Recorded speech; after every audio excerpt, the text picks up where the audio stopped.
우리가 오늘 읽은 본문의 말씀 중심으로 여호와께서 택하신 자라는 제목으로 우리 같이 말씀의 은혜를 나누기를 원합니다. 우리가 사무엘상을 보면서 지금 제일 많이 등장하는 인물이 물론 사무엘이지만 사울을 우리가 다시 이렇게 한번 살펴보게 됩니다. 근데 이 사울을 보면서 느끼는 느낌이 뭐냐면 너무 사람이 답답하다는 것입니다. 이 사람 지독하게 하나님의 말씀을 믿지를 못합니다. 하나님께서 그에게 하나님을 신뢰하고 인정할 수 있는 여러 증거들을 그것도 피부에 와닿도록 그렇게 느끼게 해주셨는데도 정말 이 사람은 속이 터질 정도로 반응이 없는 그런 답답한 사람이었습니다. 여러분 성경에 보면 이방 여인이었던 여리고 사람 라합이 있지요. 근데 이 라합은요, 하나님께서 이스라엘 백성들 출애굽시킬 때 홍해를 가르시면서 구원했다. 그냥 이 소문만 들은 거예요. 직접 가서 본 게 아니에요.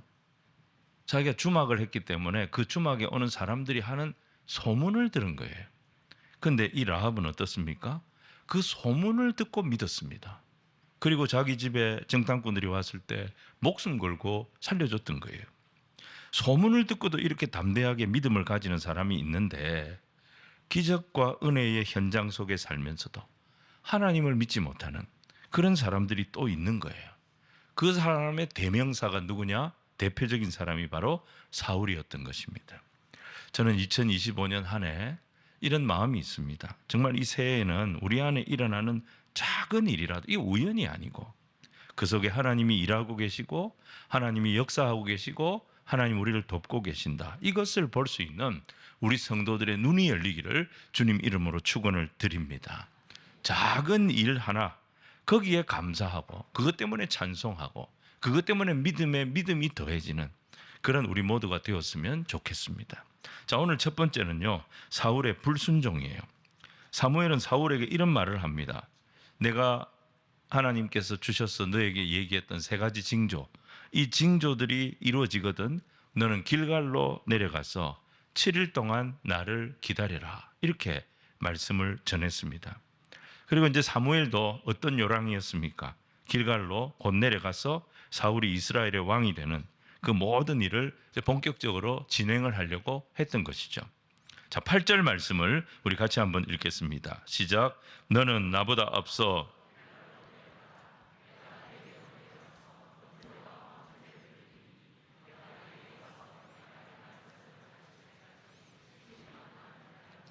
근데 성경을 보면 분명히 사무엘은 사울에게 이 명령을 내렸어요. 길갈로 먼저 가라고. 근데 사울이 길갈로 내려갔다는 언급이 없어요. 사울은 길갈로 가지 않았던 거예요. 바로 자기 집으로 갔던 거예요.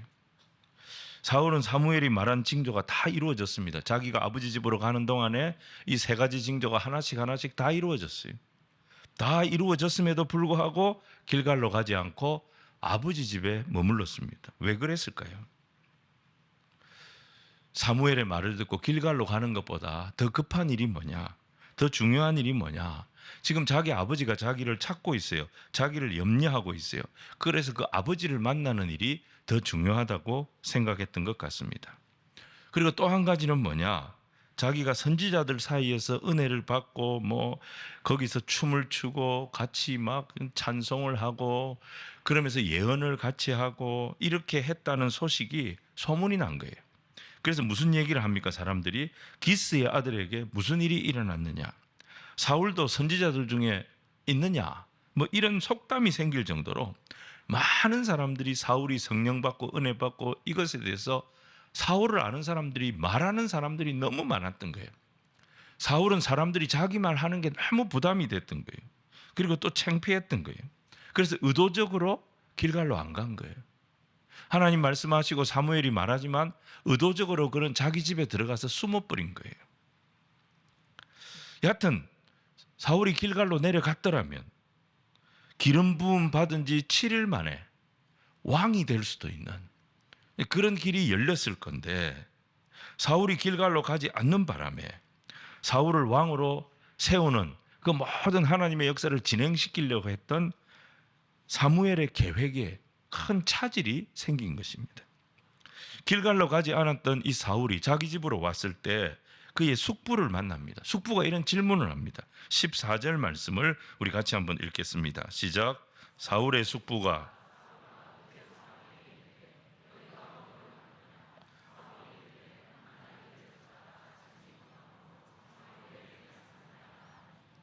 사울은 이야기를 합니다. 암나기 찾으러 갔었습니다.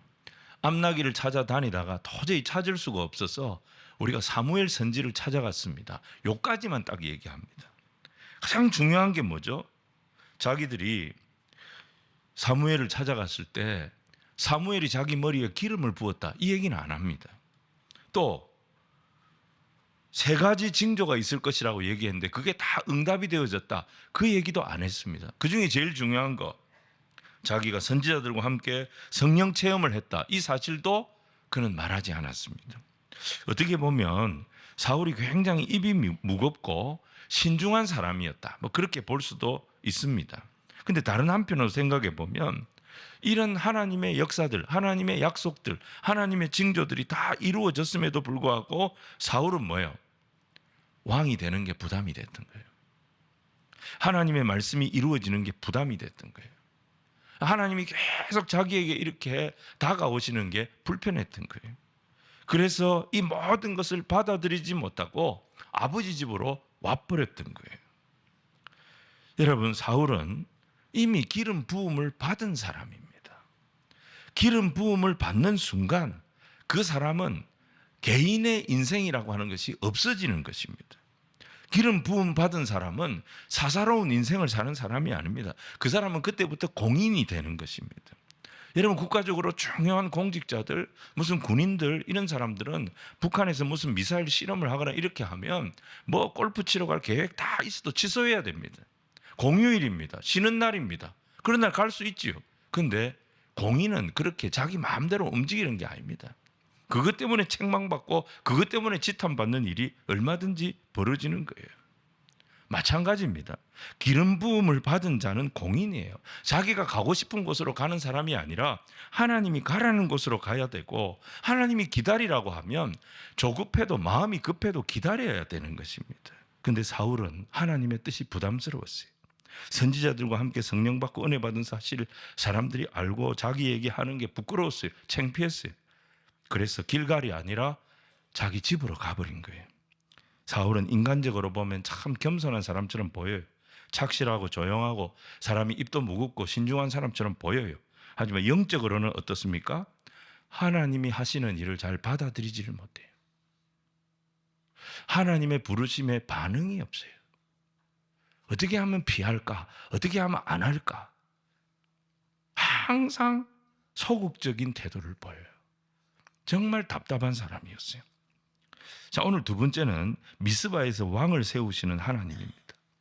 이런 사울의 불순종에도 불구하고 하나님은 하나님이 하시는 일을 계속 하시는 것을 보게 됩니다. 사무엘을 통해서 이스라엘의 왕을 세우는 이 작업을 구체적으로 진행시키도록 하십니다. 근데 사무엘로 하여금 지금 이스라엘 백성들이 하고 있는 일이 하나님 앞에 참 안타까운 짓이다, 이 하나님 앞에 큰 잘못을 하고 있는 거다, 이걸 분명히 책망하도록 하십니다. 18절과 19절 말씀을 우리 같이 한번 읽겠습니다. 시작. 이스라엘 자손에게 이르시되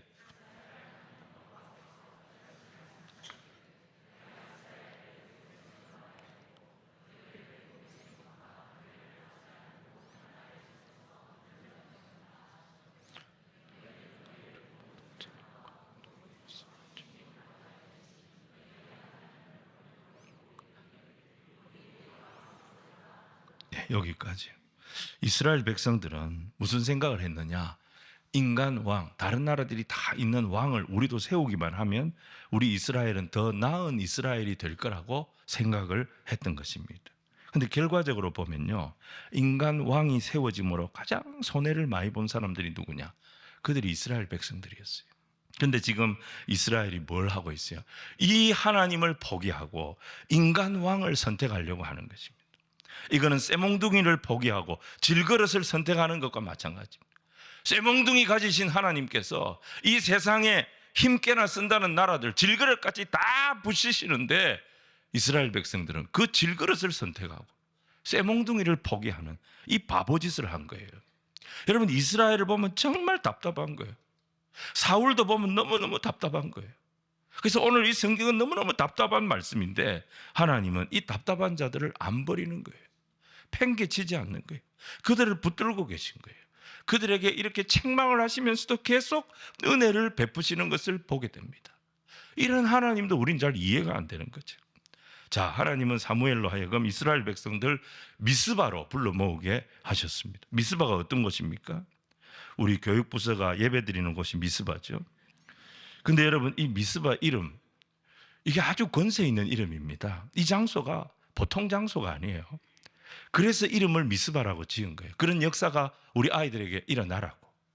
여러분, 20여 년 전에 사무엘이 백성들과 함께 그들의 죄를 회개했던 것입니다. 하나님의 말씀을 선포했던 것입니다. 여호와께 돌아가자, 대각성, 그런 영적 집회를 일으켰던 것입니다. 그때 당시에 이스라엘은 사사시대 12지파로 나눠져 가지고 서로 싸우고 있었습니다. 내전에 상처가 있어서 베냐민 지파는 거의 그냥 사라질 뻔했던 그런 상황이었어요. 그런데 그 이스라엘이, 그렇게 사분오열되어 있던 이스라엘이 처음으로 우리가 한 민족이다, 우리가 하나 돼서 기도해야 된다, 우리가 하나가 돼서 기도하면 하나님이 이 민족을 세상 어느 민족보다도 높여주실 것이다, 그 기도의 힘으로 주님 앞에 부르짖었더니 블레셋을 물리치게 해주셨고 나라를 새롭게 만들어주셨던 그 역사의 전환점이 일어났던 장소가 바로 미스바였습니다. 사무엘이 그 미스바로 이스라엘 백성들을 지금 집결시키고 있는 거예요. 거기서 초대 왕을 뽑는 거예요. 성경 보시면 이런 장소가 있어요. 하나님이 임재하시는 장소, 하나님이 복을 주시는 장소, 하나님께서 축복하시는 장소가 따로 있다니까요. 우리는 그 자리까지 가야 하는 겁니다. 그 장소에서 버티고 기다리는, 그게 바로 믿음인 것입니다. 부활하신 주님도 제자들에게 뭐라고 하셨습니까? 예루살렘을 떠나지 말고 하나님께서 너희에게 약속하신 것을 거기서 기다려라, 그렇게 말씀하셨어요. 예루살렘이 어떤 곳입니까? 예수님이 죽임당한 곳입니다. 제자들에게 이곳이 편할 수 있겠습니까? 제자들에게도 위험한 곳입니다. 떠나고 싶은 곳입니다. 빨리 벗어나고 싶은 곳입니다. 거기가 예루살렘이에요. 그런데 제자들은 말씀을 믿었습니다. 그리고 그 말씀을 붙잡았습니다. 그리고 예루살렘 지켰습니다. 그랬더니 거기서 그들이 성령을 받습니다. 그리고 사도행전의 주역이 되어졌던 것입니다. 사랑하는 여러분, 하나님의 때에 하나님이 축복하시는 자리가 있고 하나님이 우리를 만나주시는 자리가 있다는 것을 알아야 합니다. 사무엘서에서는 그 장소가 미스바였습니다. 무명의 사무엘이 이스라엘의 영적 지도자로 세워졌던 자리가 미스바였습니다. 오늘은 누굽니까? 무명의 청년 사울이 이스라엘의 첫 왕으로, 초대 왕으로 세움받는 자리가 바로 이 미스바입니다. 이 미스바와 같이 하나님께서 우리 한 사람 한 사람을 위해서 예비하시고 준비하신 축복의 자리가 있다는 것을 알아야 합니다. 그 자리는 사람마다 다 다를 수 있습니다. 하나님이 만나주시고 하나님이 역사하시고 하나님께서 깨닫게 하시고 하나님께서 복을 주시는 그 자리는 사람마다 다 다를 수가 있습니다. 근데 중요한 게 뭐냐? 하나님께서 우리에게 복 주시기를 원하고 하나님께서 우리 인생 놀랍게 사용하시기를 원하는데 우리가 엉뚱한 데 가 있는 거예요. 사람들은 진짜 은혜 안에 있을 때는 은혜가 귀한 줄 몰라요. 건강할 때는 건강이 소중한 걸 몰라요. 정말 모든 것이 잘 될 때는 이것이 얼마나 감사한 것인지 몰라요. 이걸 잃어봐야, 이게 사라져봐야, 이게 없어져봐야 그제서야 그게 귀한 것이었다는 것을 나중에 깨닫는 거예요.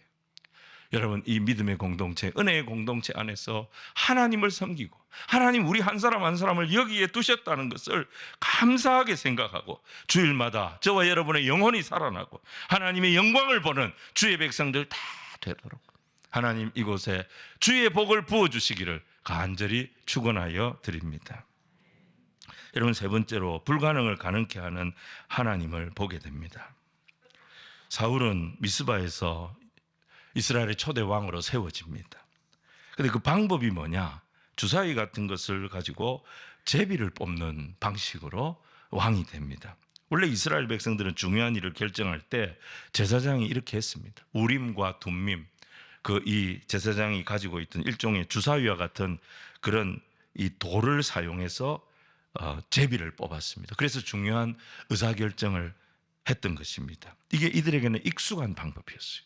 그래서 이스라엘 백성들은 자기들에게 익숙한 방법으로 제비 뽑기를 해가지고 왕을 세웁니다. 하나님 이렇게 하도록 하신 것입니다. 하나님이 그 머리에 기름을 부었고 하나님이 제비 뽑기를 통해서 그를 선택하셨다.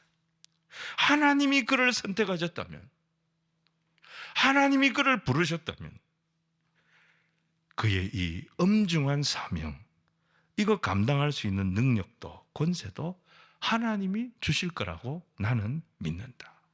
이 믿음의 확신이 사무엘에게 있었기 때문에 사울을 이렇게 소개할 수가 있었던 것입니다. 오늘 사랑하는 성도 여러분, 여러분 자신을 그렇게 소개하십시오. 여러분 자신을 그렇게 축복하시기 바랍니다. 나는 부족합니다. 나는 연약합니다. 나는 한치 앞을 모릅니다. 나는 참 조금만 좋은 일이 있으면 교만했다가 조금만 힘든 일이 있으면 주저앉았다가 왔다 갔다 하는 참 내가 봐도 형편없고 답답한 인생입니다. 하지만 이런 나를 하나님이 자녀 삼아 주셨습니다. 이런 나를 하나님이 주의 백성으로 불러주셨습니다. 이런 나를 하나님이 천국 가는 그날까지 나와 동행하시겠다고 약속하셨습니다.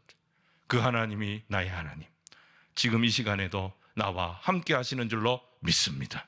2025년 아무리 힘들고 어려워도 이 주님이 나와 함께 하시니 2025년 내가 세상을 이기는 하나님의 백성 그리스도인이 되도록 인도하여 주실 줄로 믿습니다. 이 고백이 있어야 하는 거예요. 자, 근데 사울은 그런 믿음이 없었어요. 사울은 이런 믿음이 없어서 계속 뭐하고 있습니까? 사람들의 반응, 사람들의 눈치만 자꾸 보고 있었어요. 그래서 사무엘이 어떻게 합니까? 왕으로 선발되어졌다 딱 소개하고 난 뒤에 사울을 그 지지하고 박수치는 사람들 사이에 오래 있지 못하게 합니다. 자, 백성들 다 집에 가라 했어요. 집에 가라. 이제 다 끝났으니 다 가라. 집에 가라. 집에 가라. 다 보내버렸어요. 자, 우리 봅시다. 25절을 같이 읽겠습니다. 시작. 사무엘이 나라의 제도를 백성에게 말하고 책에 기록하여 여호와 앞에 두고 모든 백성을 자기 집으로 보내매. 사울은 어떤 성향인지 사무엘이 잘 알았습니다. 사울은 마음이 여린 사람입니다. 사람들이 막 지지해 주면 거기에 막 끌려갑니다. 사람들이 막 불평하면 거기서 주저앉아 버릴 사람이에요. 지금 사람들이 막 지지를 하고 있는 거예요. 막 박수를 쳐주고 있는 거예요. 여기에 오래 있으면 사울은 어떻게 되냐? 이 사람들한테 끌려가는 거예요. 이들의 말만 들으려고 하는 거예요. 사울은 인기 투표로 왕이 된 사람이 아닙니다. 하나님께서 기름 부어 왕으로 세운 사람입니다. 사람의 뜻이 개입하지 못하도록 제비 뽑기로 왕이 된 사람입니다. 앞으로 사울은 어떻게 해야 됩니까? 사람의 말이 아니고 철저하게 하나님의 말씀을 따라 사무엘이 다 정리를 했습니다. 이 책이 군왕의 도를 알려주는 책이었습니다. 수시로 이 책이 여호와 앞에 있습니다.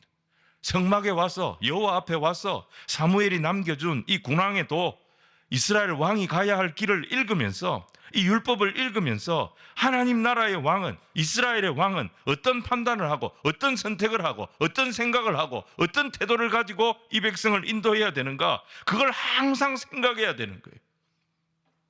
이렇게 사는 게 겸손한 삶인 것입니다. 우리가 그렇게 하면 우리를 짝할 자가 없도록, 우리를 상대할 자가 없도록 하나님께서 우리에게 강한 권위를 주시는 것입니다. 그런데 안타깝게도 사울은 하나님 말씀보다 사람의 눈치를 계속 살핍니다. 그러다가 무너지는 사람이 되었던 것이죠. 진정한 겸손은 자기를 격하시키는 게 아닙니다. 나는 못한다, 나는 안 한다, 내가 안 한다, 안 했나, 내가 안 한다 했잖아. 자꾸 자기를 격하시키는 게 겸손이 아닙니다. 하나님의 눈을 의식하며 사는 거예요. 하나님의 뜻이 여기에 있다면 내 뜻이 있지만 꺾고 그 뜻에 순종하는 태도가 겸손한 주의 백성의 태도인 것입니다. 자, 오늘 말씀을 보면 백성들이 다 지지했던 것은 아니었습니다. 27절 말씀을 우리 같이 읽겠습니다. 시작. 어떤 불량배는 이르되 이 사람이 어떻게 우리를 구원하겠느냐 하고 멸시하며 예물을 바치지 아니하였으나 그는 잠잠하였더라. 이 사람들이 어떤 사람들이었겠어요? 대놓고 사울이 왕이 된 것을 불평하는 사람들이 있었습니다. 저자가 어떻게 우리를 구원하겠느냐.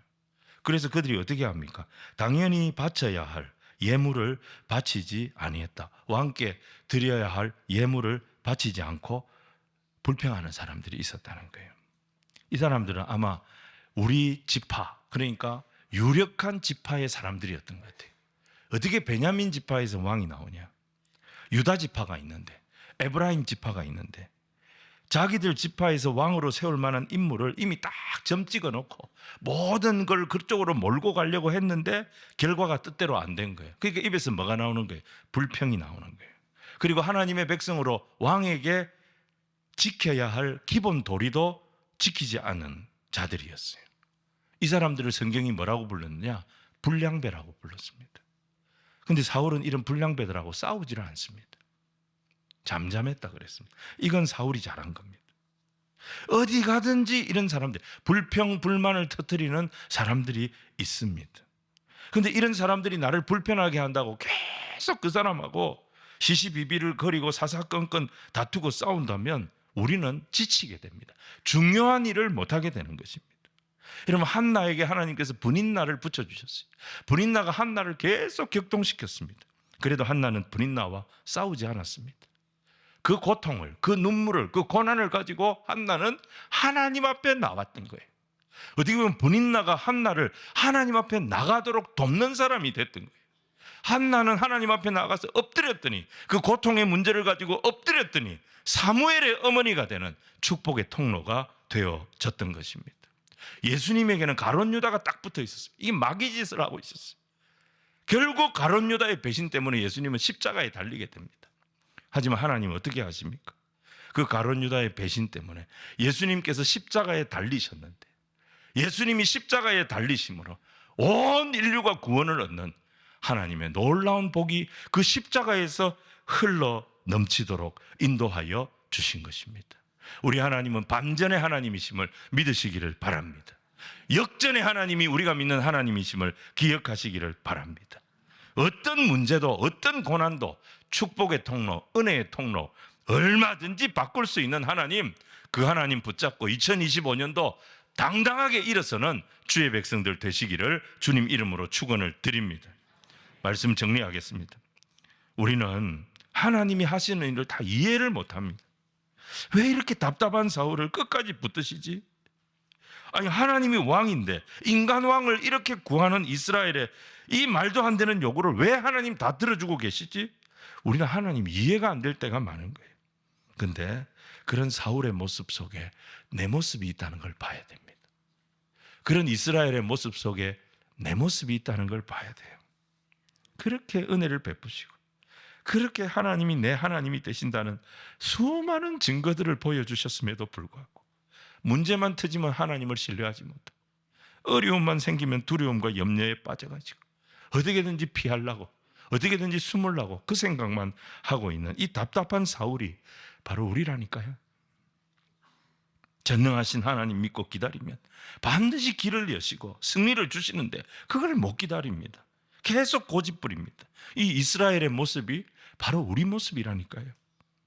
오늘 말씀을 보면 여호와께서 택하신 자가 사울이었습니다. 사울은 능력이 안 되는 사람이에요. 사울은 자격이 안 되는 사람이에요. 그러니까 하나님께서 택하시는 자는 꼭 자격이 있고 능력이 있는 자라야 택함 받는다 아니라는 것입니다. 여러분, 우리가 이 믿음을 가져야 돼요. 나 같은 자를 택하시고 나 같은 자를 부르셨다. 부족하고 부실하고 연약하기 짝이 없는데 나를 부르신 분이 구원의 하나님이고 나를 부르신 분이 전능하신 하나님이시. 이 하나님이 나를 부르셨다면 하나님 2025년도 감당할 수 있는 능력과 지혜, 필요한 모든 것들 주님 허락하여 주실 줄로 믿습니다. 이 믿음을 가지고 만나는 모든 상황들 속에서 전심을 다하고 최선을 다하고 감사하고 찬송하며 믿음의 길을 가는 주의 자녀들이 다 되시기를 주님 이름으로 축원을 드립니다. 2025년 새해에는 우리를 택하신 분이 전능하신 하나님입니다. 우리를 부르신 분이 구원의 하나님이시다. 이거 믿고 우리 안에 일어나는 아무리 작은 일이라도 그냥 넘어가지 않고 이 속에 하나님이 일하고 계심을 봅니다. 하나님이 일하고 계심을 믿습니다. 하나님이 나의 하나님 되심을 바라봅니다. 하나님이 오늘도 나를 팍팍 밀어주고 계신 것을 내가 기억합니다. 하나님 찬송합니다. 하나님 감사합니다. 하나님 믿고 나갑니다. 이 고백이 우리 모두의 고백이 되기를 주님 이름으로 축원을 드립니다.